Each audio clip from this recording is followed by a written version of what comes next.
Okay, so we're going to open at Proverbs 11 today, and we're going to read verses 15 and 16.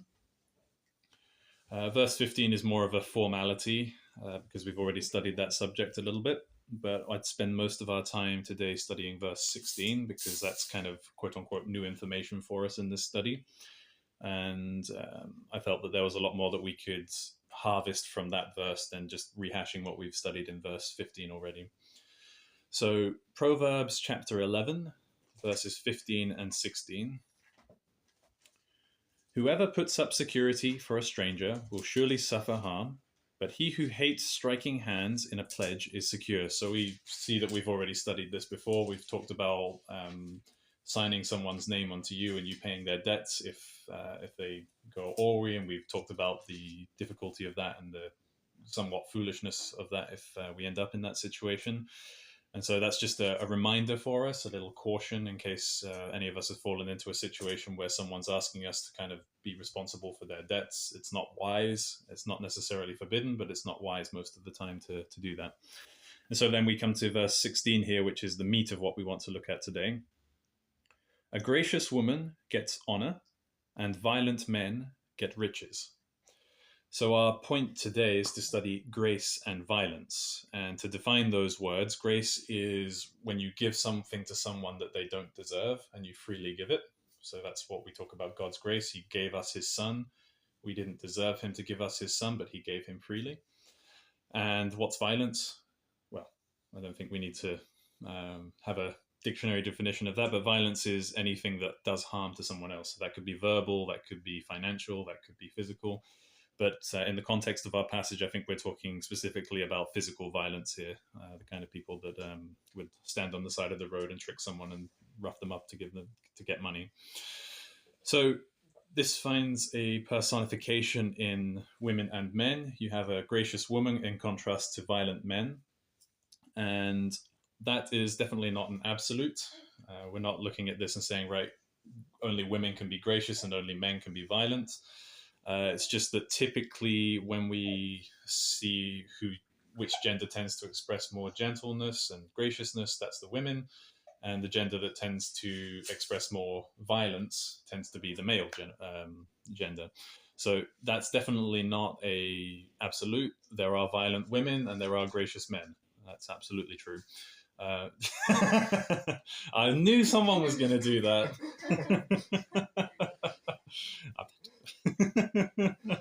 And just as an example of that, we've all seen those, let's call them postmodern parades, where you have women that are very violent, and anyone that dares to disagree with them will be very, very badly treated. At the same time, there are gracious men. I think about Ken, one of the pastors at Ecclesia. He's always been so gracious to me. Sometimes firm, sometimes very firm, but always gracious with me, always helping me with the things that I need, even though I don't deserve his help. So that's just to show that there are those times where it's not necessarily a gracious woman, but a gracious man, and not necessarily a violent man, but a violent woman. So the idea, I don't want us to get bogged down in thinking about just men and women here. What I want us to focus on is the fact that that we have to be gracious and not violent. Okay, and so our verse opens up here, saying a gracious woman. So we have to ask, what does such a woman look like? What does such a gracious person look like? Well, I've seen various examples of gracious women throughout my life. One example comes to mind is John MacArthur's wife, Patricia. When I was up in his office once, she came up all the way up the stairs just to check on someone to make sure he was doing okay during his busy schedule. That was gracious of her. He didn't deserve it. He didn't need necessarily do anything for that, but she went and did it for him anyway. She was looking out for him. Another example was when Abigail was born, and good timing.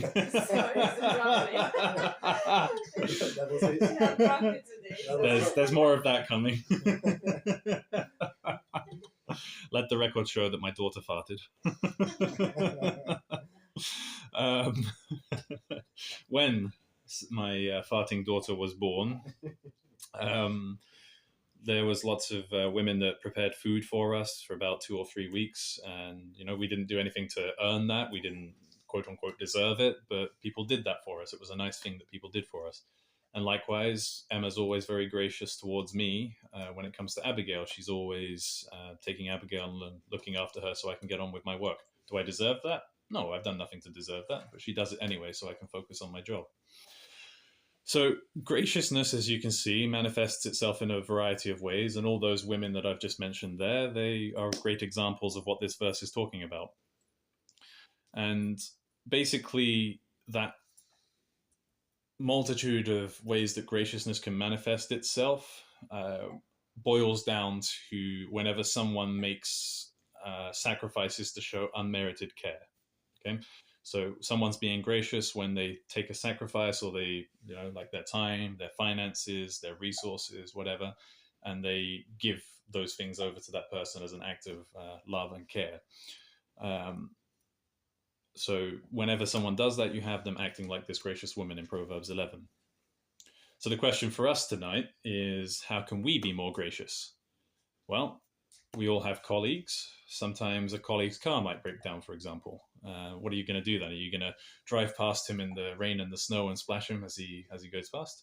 Or are you going to say, hey, yeah, I know you will. Or are you going to pull up gently beside him, not splashing him with the water, and say, hey, I see you don't have your car. Jump on in. And as you talk, you could say, oh, so your car broke down. Well, you know what? I'll pick you up every day for work until your car's fixed. Just, things like that. That person has done nothing to deserve that or earn that, but it's something you can do anyway. You might have colleagues or friends who need food, just like when we didn't need it per se, but it was a nice thing for people to do when Abigail was born. Some people are just poor. They don't earn much money. How can we help them by giving them food? They've done nothing to earn that privilege from us, but it's something we can do to show graciousness. We could visit hospitalized friends. And I'll just say this. I know as a missionary, I have to do this, but I visit people in hospital quite often, or maybe not quite often, but whenever people are in hospital, I'll go and visit them. And it's not very well practiced in Romania for people to do hospital visitation, I don't think, especially not among pastors, unfortunately. But every time I've gone to see someone in the hospital, there's been the same two things that have happened pretty much. One, their eyes just beam and light up, like someone's come to visit me. And two, I quite often get told, no one else has come to visit me. You see? We need to develop that culture in our churches of knowing when people are sick and going to them when they're sick. I've started doing this year. I've got little sticky notes that I put on the little board behind my desk, and anyone that's sick or going through a hard time, I put their name up there, and I try and remember to pray for them, but I also try to call them or visit them at least once a month while they're going through their trials, and that sticky note there, it just keeps a reminder. So if it's someone here in the city, then obviously I can go and visit them. But if it's someone, I've got a friend in Scotland right now who's got, I think he's got brain cancer. He's very slowly losing his sight. So I just try and call him once a month, Little things like that, they help us to cultivate graciousness. And, we can give people gifts. We can help them with anything, generosity, whatever we can do. Those things show graciousness.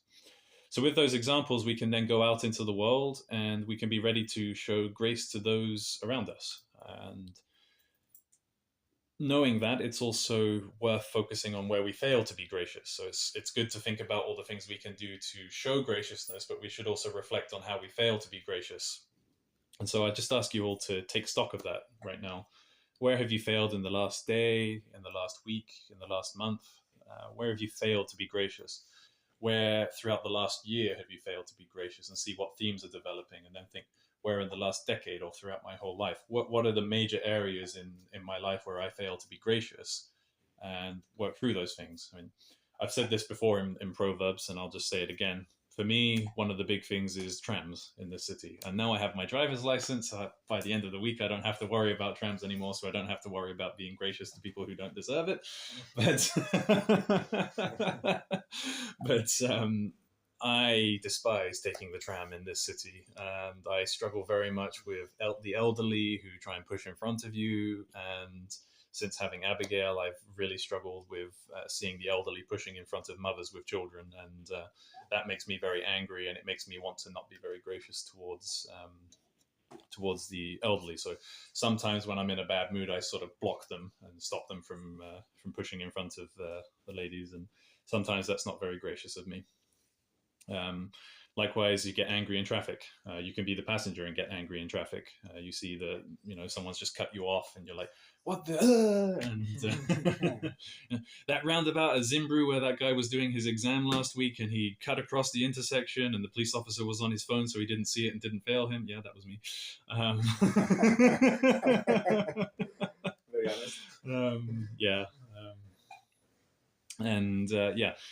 So just think about those things. Think about all your failures to be gracious. And when you've realized where you fail typically to be gracious, or even just in the last day or the last week or the last month, as you take stock on that and you repent of your lack of graciousness, then you can learn for the future, right? Okay, I know that I have a problem here, here, and here.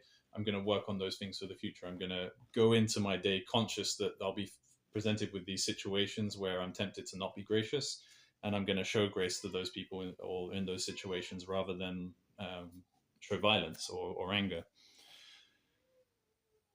So what does our verse say beyond that point? Can you believe that we've gone this far and we've only looked at 3 words? Well, we learned that the gracious woman gets honor. Okay, so with graciousness comes honor, according to Proverbs here. Now, we don't live gracious lives for the sake of reward. We've said that so many times in Proverbs. There are benefits to doing the right thing quite often, but we don't do those right things because we're going to get a benefit for it. We do those right things, and then as an added bonus, sometimes as a reward, we get these things. So sometimes rewards await those who do what's right. And in this case, it's about honor. But what is honor? Honor is the recognition of status normally. Does that make sense? Yeah. But what about those of us here in this room who have no status? Not one of us has status. I mean, some of us are doctors, but technically, in my book, you guys are doctors. So, like, quite put it this way: I'd rather you were in the room if I were choking on something than most other people. So,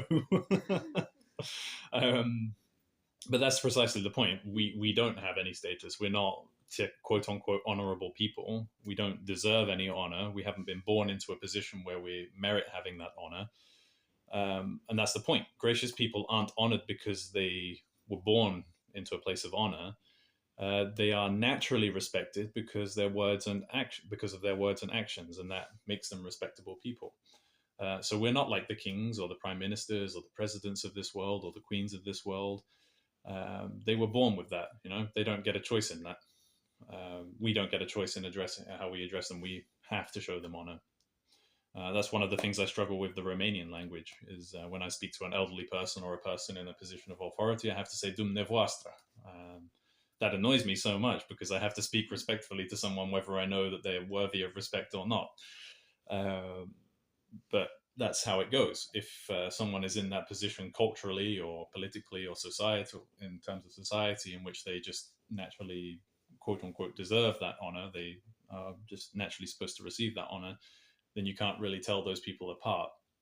But when someone comes from nothing and they live a gracious life, then the society says, right, that's an honorable person. Then we're dealing with something that is reflecting Christ-likeness and is reflecting what God wants of us. So the question is, how do we receive that honor? Well, we already know. Live a gracious life. And that way, even non-believers, they often can't condemn us for our actions. Everyone tries to cut corners at work. They don't, they write a document, they don't spell check it properly because they know that it's just going to get accepted anyway, or they don't send emails with reports that they're supposed to. They know they can skip those reports and no one's going to care. We as Christians, we don't do that. We do the honorable thing. We write those reports. We fill out those things. We don't make typo mistakes and not check them.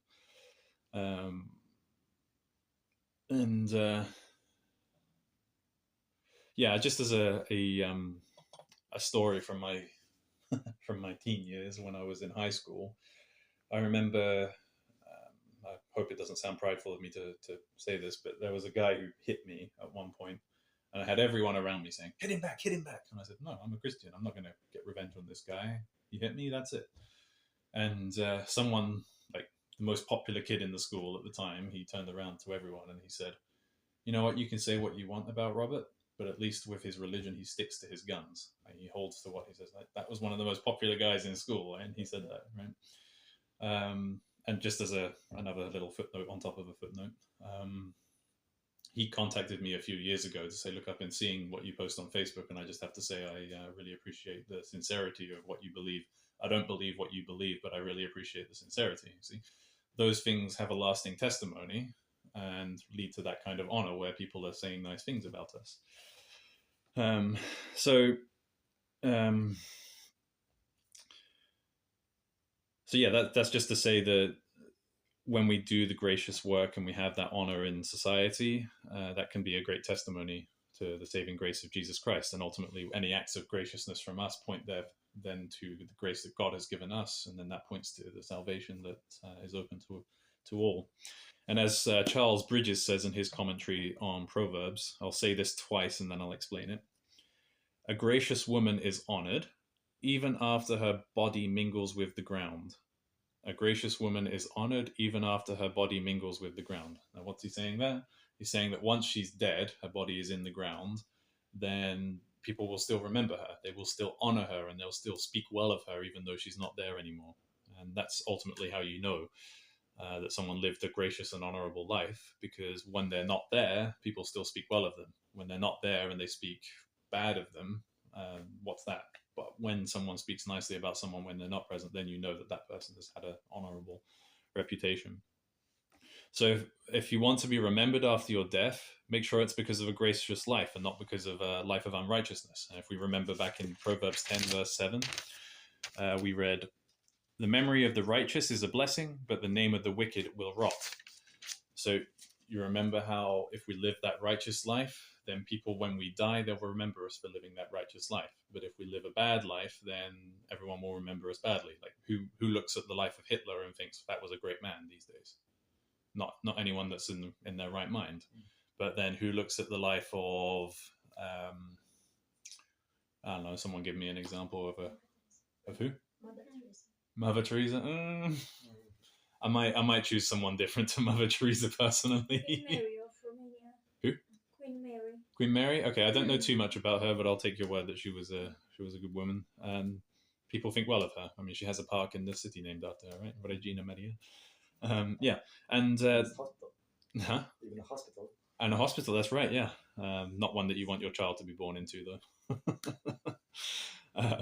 And this whole thing, it speaks to me because so often I act more like the violent man than the gracious man, and then I look at what Proverbs is telling me about how people will remember me, and if people remember me for violence, then my name will rot. That's what it's saying. But if I live a gracious life, then I'll be honored even under past death, and that honor will transfer to Christ, as people say, he was this way because of Jesus Christ. He was this way because the Holy Spirit worked in his life. And that's what I want. And that's what we should all want. So be gracious in your livelihood and be remembered for that graciousness as a testimony to both believers and non-believers alike. Believers who can grow by looking at your example, and non-believers that can see Christ through your example. So now we turn to the opposite side of things by studying, as the proverb says, the violent man. So it's actually plural here, which would indicate a gang of people, but we'll just focus on the word violent for our own purposes. So what do we think about when we think about violent men? Well, we think typically about gangsters, those kind of mentally unstable people, as society would say, that go around stabbing people. We think very angry and inflammable people. People who resolve their problems with their fists, right? Or with very violent words. When I read this, I already feel like I'm condemning myself because I get angry really easy. I'm very quick to explode at people and to use my words as a weapon to come across as very threatening if I get angry. Now, all those examples of gangsters and fist fighters, they're all accurate, but they're not everything. There are plenty of old men on the trams that are very angry, aren't there? There are also plenty of young men like me that get angry at those old men for being angry. We can get violent. We can end up having standoffs right there on the street, right? I've seen it plenty of times. I've seen people yelling at each other because they took each other's spot on the tram. I've been It'd be a stretch to say that I've been physically attacked, but I had a lady jab her umbrella into my foot once deliberately because she didn't like how I was sitting on the tram.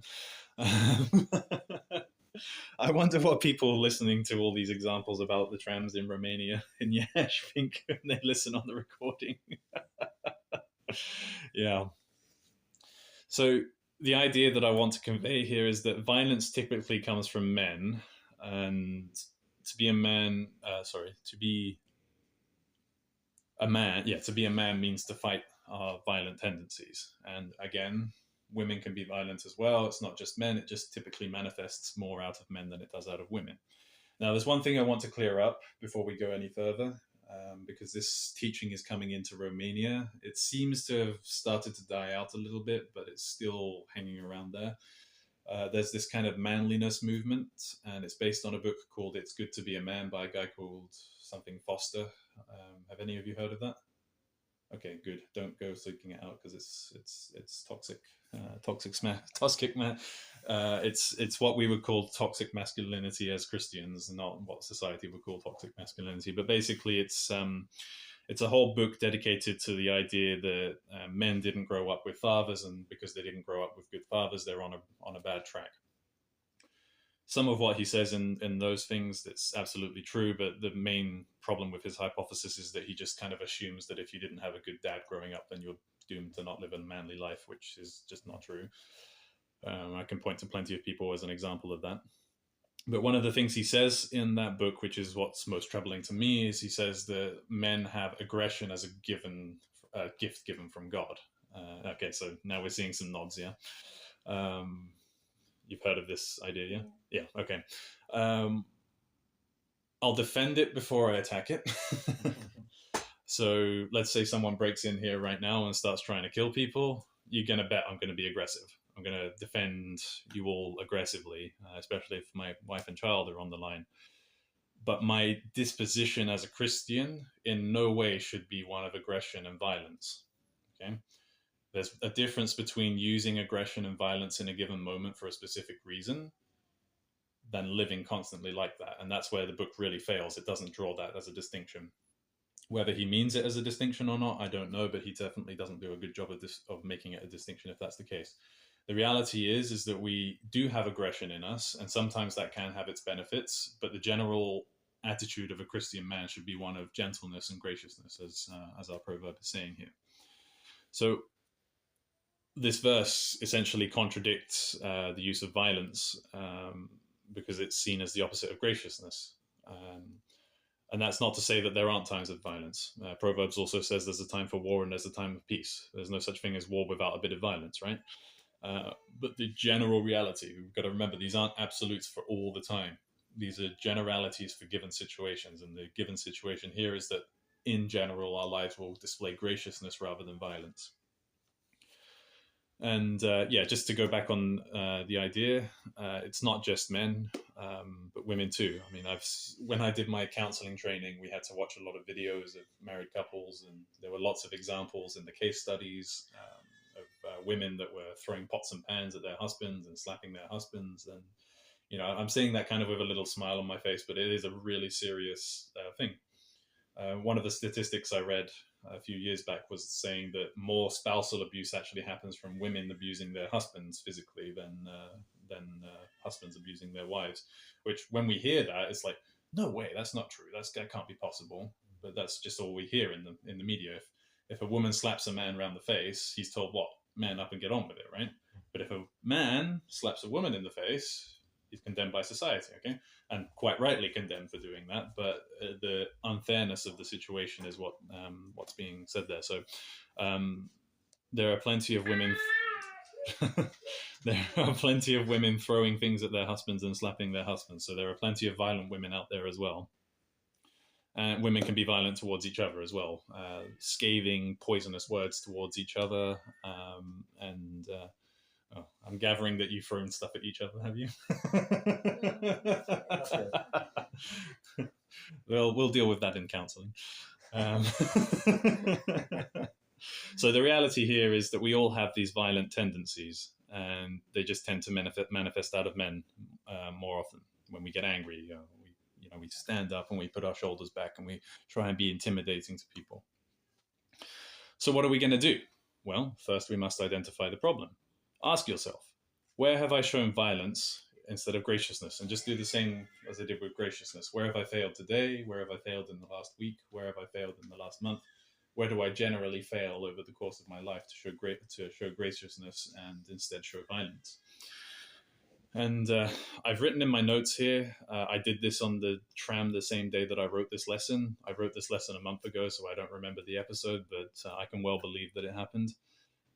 Just those old folks on those trams, it's a challenge. It's a real challenge. But it can come out in various ways. We can have violent words towards each other, where we start kind of imposing threats. If you do this, then I'm going to do that.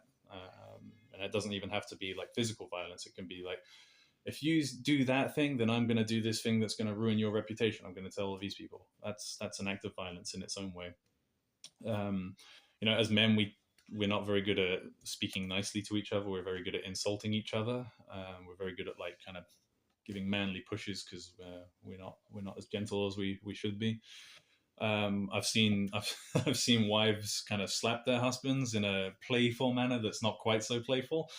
I remember one time where an American gentleman made a joke about me being British, and his wife, she got him on the arm, and it was just like the whole room felt it. Like I felt that slap, and he laughed it off. It wasn't a problem. He wasn't in any pain, but it was like, whoa, okay.